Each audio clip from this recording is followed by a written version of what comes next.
Ready বিসমিল্লাহির রহমানির রহিম। আসসালামু আলাইকুম রহমতুল্লাহ। আমি জালালউদ্দিন রানা, রায়পুর উপজেলা ৩ নং সরমনা ইউনিয়ন দক্ষিণ টেপুর গ্রাম। আপনারা জানেন আমি বাংলাদেশ জাতীয়তাবাদী দল বিএনপির রাজনীতির সাথে জড়িত 2009 সাল থেকে শুরু। 2009 সাল থেকে আমি এই পর্যন্ত ছাত্রদল, স্বেচ্ছাসেবক দল এবং কৃষক দলের দায়িত্ব পালন করি। দায়িত্ব পালন করতে গিয়ে আমি সুন্দর সততা নিষ্ঠার সাথে উপজেলা এবং জেলার নেতৃবৃন্দুর সাথে আলাপ আলোচনা করে বিভিন্ন রাজনৈতিক কর্মকাণ্ড করি এবং বিগত দিনে 17 বছর যে কোনো আন্দোলন সংগ্রামে রায়পুরের নেতৃবৃন্দুদের ডাকে আমি রায়পুর, লক্ষ্মীপুর, নোয়াখালী, চৌমুনি, মাইজদি এবং ঢাকা পর্যন্ত আমি সকল আন্দোলন সংগ্রামে সক্রিয়ভাবে ভূমিকা পালন করেছি। আপনারা জানেন আমি একটি সামাজিক কর্মকাণ্ড করে থাকি। সেই কর্মকাণ্ডের কারণে দেশ ও বিদেশে সবাই আমাকে বিশ্বাস আবার আস্থা থাকার কারণে বিভিন্নভাবে অর্থ দিয়ে থাকে।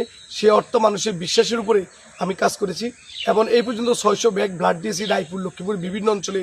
আপনার খোঁজ নিয়ে দেখতে পারেন আমি ওই ব্লাড দিতে গিয়ে কারো কাছ থেকে একটা টাকাও আদায় করি নাই এবং সততার সাথে কাজ করেছি। এবং আপনারা জানেন গত 2 দিন আগে আমার বিরুদ্ধে একটি অভিযোগ আনা হয়েছে একটি বয়স্ক ভাতার নামে। আমি ওই লোকটাকে চিনিও না। আমি ওই লোকটাকে 2000 টাকা তো নিমুদূরের কথা, আমি ওই লোকটাকে চিনিও না।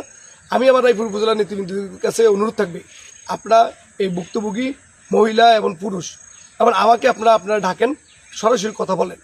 আমি আমি আমার চরিত্র বা আমার আচার আচরণ আমি দেশবাসীর কাছে আহ্বান জানাবো, আপনারা আমার গ্রামে আসেন।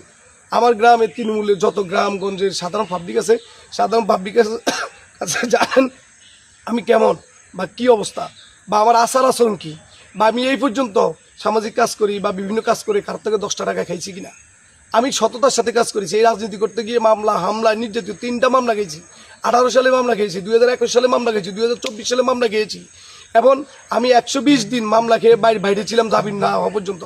এবং বিভিন্ন সময় আমার দোকানে হামলা করেছে, দোকানে তালা বদ্ধ করেছে এবং বাড়ি পর্যন্ত হামলা করেছে। কিন্তু আজ দুঃখের সাথে জানাচ্ছি, পরাক্রান্ত সময় আজকে জানাচ্ছি, কিছু হাইব্রিড বিএনপি সেই সাথে জামাতে কিছু কর্মী এবং বিএনপি হাইব্রিড কিছু নেতাদের কাছে আজকে আমি মানে প্রতারণামূলক শিকার এবং চক্রান্ত শিকারে আমি বদ্ধ হয়েছি। আমি নেতৃবৃন্দুর কাছে আহ্বান, হাত জোর করে আহ্বান এবং বিভিন্ন সাংবাদিকরা আমার সম্বন্ধে, আমার চরিত্র সম্বন্ধে জানেন, আপনাদের কাছে অনুরোধ, আমার গ্রামে এসে সাধারণ পাবলিকরা আমার সম্বন্ধে জিজ্ঞেস করেন আমি কি এই 2000 টাকা খাওয়ার মানুষ, আমি কেমন, আমার চরিত্র কি।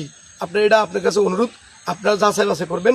আমি আবারও হাত জোর করে বলি, আমার বিরুদ্ধে যে অভিযোগ আনা হয়েছে, যারা অভিযোগ তুলছে তাদের সাথে আমার সাথে কী সম্পর্ক আছে আপনারা একটু দেখেন, বা আমি কেমন তা আপনার খোঁজখবর নিয়ে দেখবেন। আপনাদের কাছে আবারও আমি হাত জোর করি, আমার চরিত্র, আমার আচার আচরণ কেমন আপনারা তদন্ত করবেন। এবং রায়পুর উপজেলার নেতৃবৃন্দুর কাছে অনুরোধ, আমি যখন আপনাদের সাথে এতদিন পর্যন্ত রাজনীতি করেছি আমি কেমন আপনারা খুব ভালো করে জানেন।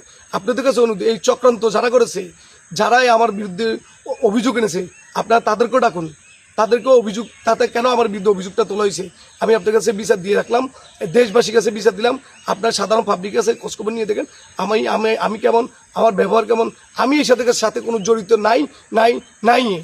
এই বলে আমার আলোচনা এখানে শেষ করলাম। আসসালামু আলাইকুম রহমতুল্লাহ বারাকাতুহু। প্রিয় নেতৃবৃন্দ, আজকে আমি একজন তৃণমূলের কর্মী। আজকে আমার উপরে যে অবিচার করা হয়েছে, আপনারা যদি এটা সঠিকভাবে যদি ন্যায় বিচার না করেন, তাহলে এইরকম তৃণমূলের বহুত কর্মী 17 বছর যারা আন্দোলন সংগ্রাম করেছে আপনাদের সাথে, তাই এরকম হারিয়ে ফেলবে। তাই আমি বলতেছি, আপনি এই আমার মতন যত তৃণমূলের কর্মী আছে তাদের আস্থা জোগানোর জন্য, তাদের ভালোবাসা জোগানোর জন্য আপনাদের কাছে অনুরোধ, আপনারা এটা সঠিক তদন্ত করবেন, তদন্ত করে সঠিক বিচার করবেন। আপনাদের উপজেলার নেতৃবৃন্দের মাধ্যমে বিচার হবে। যদি আমরা সঠিক বিচারটা না পাই, হাইব্রিডের কাছে যদি আমরা জিম্মি হয়ে যাই, তাহলে আগামীতে আমাদের মতন হাজার হাজার কর্মী আপনারা হারিয়ে ফেলবেন।